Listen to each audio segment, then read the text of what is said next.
অভ্যুত্থান পরবর্তী 6 মাস পেরিয়ে গেলেও আমরা এদেশে যারা বাংলাদেশের মানচিত্রকে কলুষিত করেছে, এদেশে বাকশাল কায়েম করে তৎপরবর্তী এদেশকে একটি ভঙ্গুর দেশে পরিণত করার নীল নকশা করেছিল, সর্বশেষ জুলাই গণ অভ্যুত্থানের কালীন সময়ে যাদের হাতে নির্বিচারে সাধারণ ছাত্র জনতা নিহত হয়েছে, এই পতিত ফ্যাসিস্ট স্বৈরাচার আজ পর্যন্ত 6 মাসের মধ্যে আমরা তাদের বিচার নিশ্চিত করতে দেখি নাই।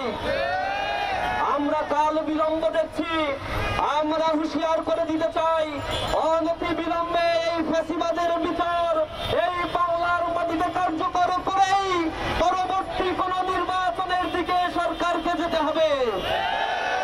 আপনারা লক্ষ্য করেছেন বিগত 15 বছরে শুধুমাত্র দেশের টাকা বিদেশে পাচার করেছে 240 বিলিয়ন US ডলার তারা দেশের থেকে পাচার করেছে। কত টাকা আছে তারা লুটপাট করেছে, লুণ্ঠন করেছে তার কোনো হদিস নাই। জনগণকে উন্নয়নের মহাসড়কে উঠিয়ে দিয়ে এ জমিনের প্রতি ইঞ্চি মাটিতে তারা লুটতরাজ, হত্যা, গুম আর খুনের রাজত্ব কায়েম করেছে।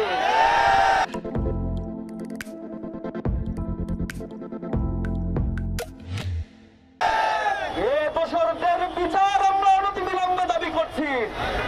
বাংলাদেশ ইসলামী ছাত্র শিবিরের বিগত 15 বছরে 104 জন ভাইকে নির্বিচারে হত্যা করা হয়েছে।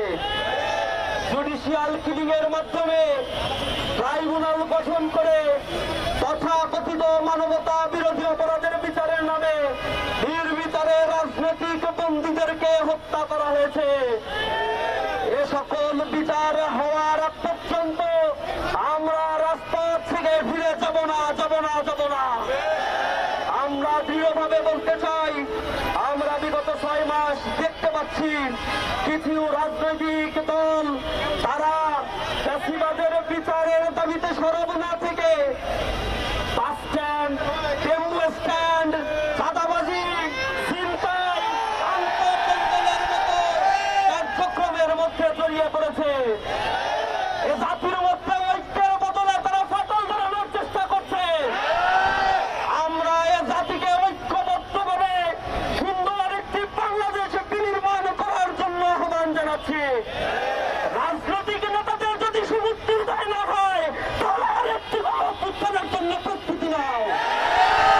আমরা বলতে চাই, এ দেশ আমার, এ দেশের স্বাধীনতার সার্বভৌমত্বের অতন্দ্র প্রহরী হিসেবে ইসলামী ছাত্র শিবির স্বাধীনতা উত্তর ছাত্র জনতাকে নিয়ে গঠনমূলক কার্যক্রম আর অন্যায়ের প্রতিবাদ করে যাচ্ছে।